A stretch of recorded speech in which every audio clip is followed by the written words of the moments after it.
নমস্কার বন্ধুরা, আজকে আমার রান্নাঘরে আর একটা নতুন উনান বানিয়েছি, সেটা আমি আজকে উদ্বোধনী করবো। এই উনানটাকে আমি আজকে পুজো দেবো, গঙ্গা জল ছিটিয়ে নিই। তারপর আপনারা সাথে থাকুন কিভাবে পুজো দিব, তারপর দেখাবো। তাহলে আমি পুজোটা দিয়ে নিচ্ছি।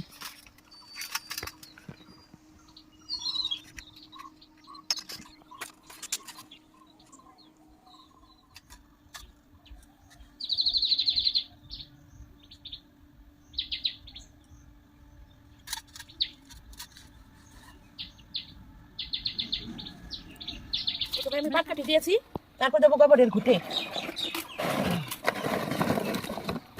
কিভাবে আজের উনুন জ্বালাতে হয় সেটা দেখাচ্ছি।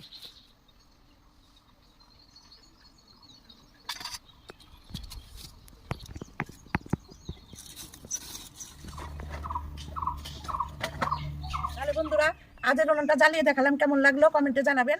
ভালো লাগলে লাইক, শেয়ার, সাবস্ক্রাইব করবেন। আবার দেখা হবে পরের ভিডিওতে। বাই।